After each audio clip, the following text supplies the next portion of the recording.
Olá, gente, tudo bem? É um prazer estar com vocês mais uma vez.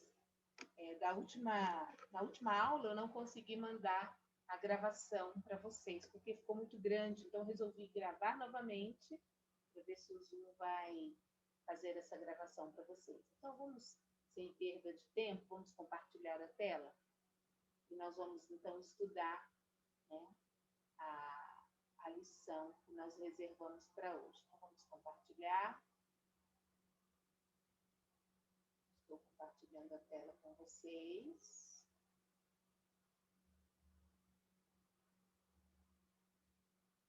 De 16 ao 20 hoje será o nosso estudo. Vamos orar. Pai, em nome de Jesus, nós te pedimos que o Senhor nos mande o espírito de revelação e vida, onde nós possamos enxergar o que está além da letra na tua palavra. Que cada irmão que acessar essa aula possa sair transformado por ela. Em nome de Jesus. Amém. Muito bem, nós estamos no capítulo 16 de Gênesis e nós vamos até Gênesis 20. E nós precisamos nos lembrar de algumas coisas, né? Quando nós vemos o livro de Gênesis, nós nos lembramos dos temas principais, que é a criação do universo, do homem, a queda do homem, a promessa de redenção, a história dos patriarcas, o julgamento divino e a depravação moral da humanidade. Mas uma coisa que nós não podemos esquecer é que o sistema moral do Antigo Testamento era diferente. Então, por isso que havia casamentos entre familiares, homicídios, né? Hoje também a coisa anda desse jeito. Mas o sistema de cultura era diferente. E vocês nunca se perguntaram, por exemplo, como era a conversão, como se dava a conversão a Deus naquele tempo? O Senhor visitava uma geração e aquela geração passava para outra geração o que Deus queria que fosse passado. Então, quando a gente pensa que Enoque e Adão viveram juntos, concomitantemente, um período na Terra, com certeza, Enoque ouviu de Adão muitas coisas sobre Deus, né? E também nós vemos que Noé viveu muito tempo sobre a terra, né? Noé e Abraão também viveram um tempo juntos na terra. E com certeza Abraão começou a temer a Deus porque ouviu muitas histórias de Noé. Então, uma geração passava para outra geração. E nós vemos aí também a relação entre Abraão e Agar.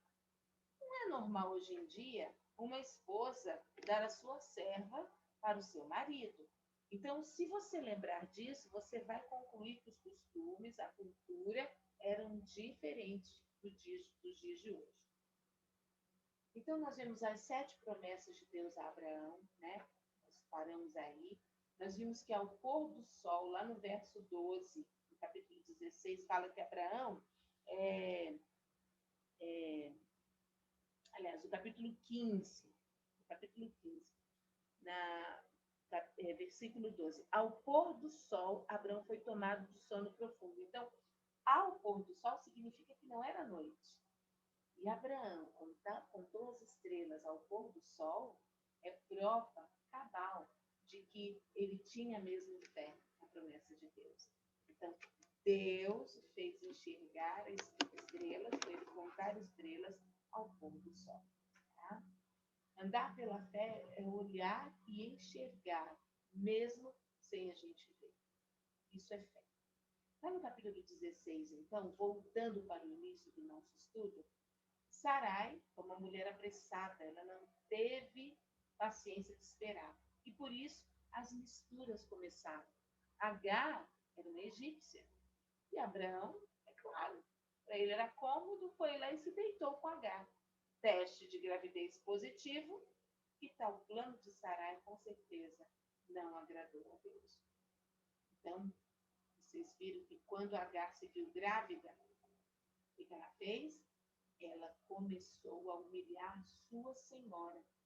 E a Sarai foi correndo falar com Abraão. E aí, você vai deixar isso assim? Né? Essa mulher vai começar a me atormentar?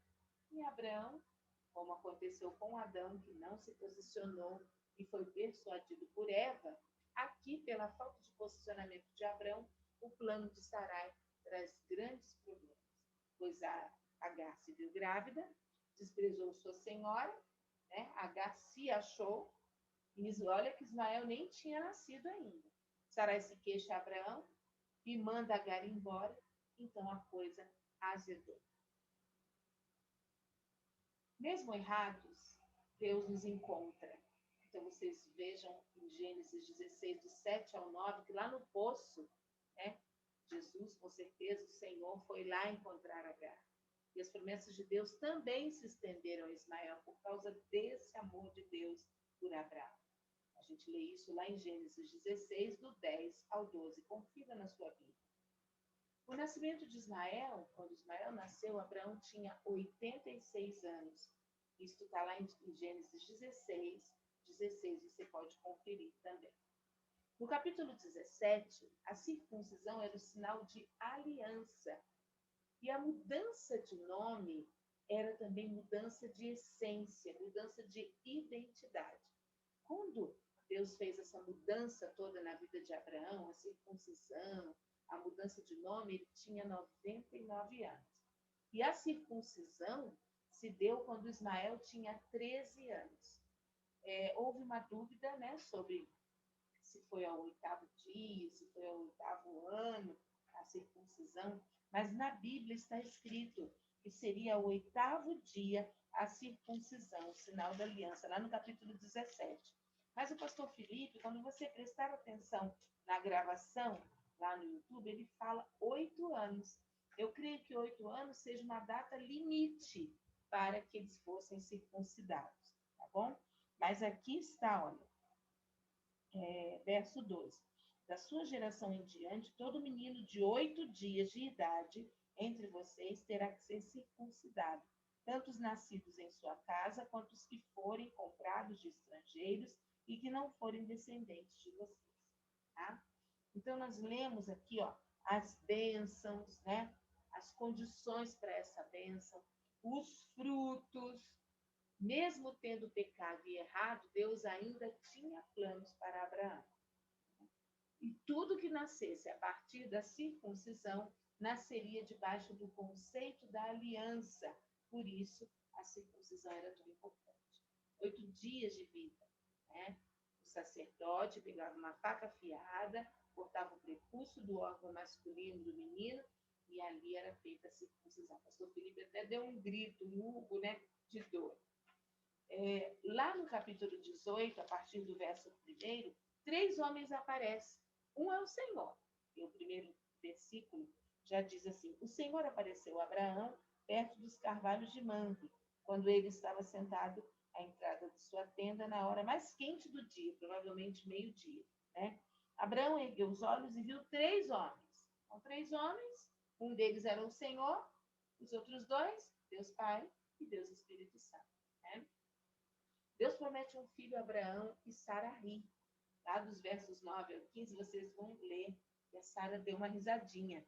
E o Senhor faz uma pergunta para Sara: haveria coisa impossível para o Senhor? Lá no verso 14. Eu deixo essa pergunta para você. Será que na sua vida há alguma coisa importante para Deus fazer? O capítulo 18, 16 fala da destruição de Sodoma e Gomorra, por causa da imoralidade sexual, por causa da perversão, por causa da maldade. Mas Abraão, ele se levanta como intercessor por aquela terra, principalmente para a preservação de sua linhagem, porque Ló morava ali. Então, se vocês forem ler, vocês vão ver que Abraão se levantou como intercessor daquela terra. Você tem se levantado como intercessor, como intercessora da nossa terra, do nosso país? Chegou o momento de nós intercedermos. Sodoma e Gomorra foram destruídas, não teve jeito. A mulher de Ló olhou para trás e foi transformada numa coluna, numa estátua de sal. Isso está lá no capítulo 19, verso 26, está lá escrito. E por conta disso, por terem perdido a mãe, as filhas de Ló engravidam do próprio pai. A pai é a mais velha, tem relação com o pai.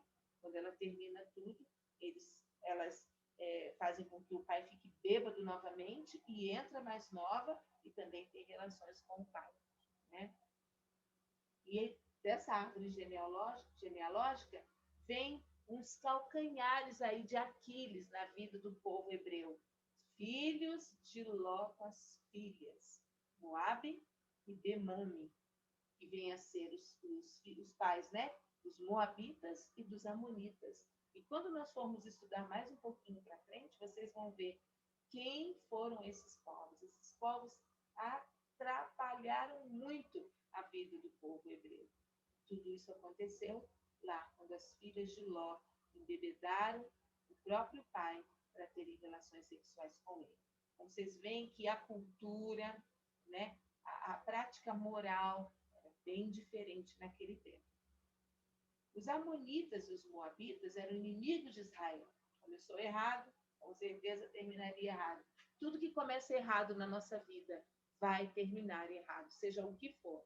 Se você não começar de forma correta, você vai terminar de maneira errada. Você vai pagar alto preço pelas suas escolhas.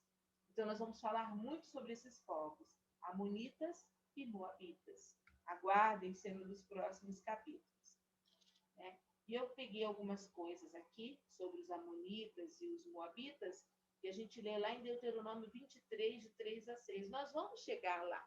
Então, eu não queria adiantar muito, mas eu queria dizer que eles demonstraram desprezo pelos israelitas enquanto eles peregrinavam pelo deserto, né? Eles estavam envolvidos também no plano de Balaque, rei de Moabe, em associação com os midianitas, para prejudicar Israel. Eles contrataram Balaão para amaldiçoar os israelitas. Por tudo isso, os amonitas foram condenados a não poder entrar na congregação de Israel até a 10ª geração. Isso está lá em Deuteronômio 23, do 3 ao 6. E também nos tempos dos juízes de Israel, os amonitas se aliaram com os amalequitas e aos moabitas, com o objetivo de subjugar o povo de Israel. Nós lemos isso em Josué 3:13. Essa opressão sobre Israel durou 18 anos. Olha o que uma má escolha faz na nossa vida. E chegou ao fim quando Eude matou Eglon, o rei de Moabe. Isso está lá em Juízes 3:15. Em breve vamos chegar nesse livro para a gente concluir essas maldições todas sobre esses povos. Lá no capítulo 20, o tema é não minta. Mentira tem perna curta. E se você mente, você não é do Senhor, né? Isso que é mentira, Satanás é o pai da mentira. Então, se você mente, filho de Deus você não é. Sodoma e Gomorra foram destruídas, sem notícias de Ló, sem WhatsApp. Abraão foi morar em Gerar, entre Cádiz e Sur. E Abimeleque e Sara, o que acontece? Deus fere Abimeleque com impotência, porque ele achou Sara tão bonita, foi perguntar para Abraão quem era ela, ele disse que era irmã, e Abimeleque se achou no direito de paquerar Sara. Quase as coisas iriam azedar mais uma vez. Sabe por que não azedaram? Porque Deus feriu Abimeleque com impotência.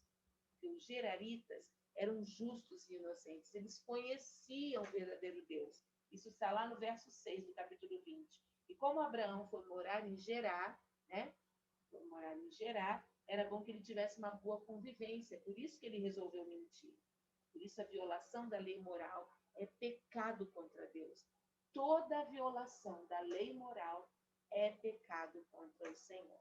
E no verso 7 do capítulo 20, diz que, assim, agora devolva a mulher ao marido dela.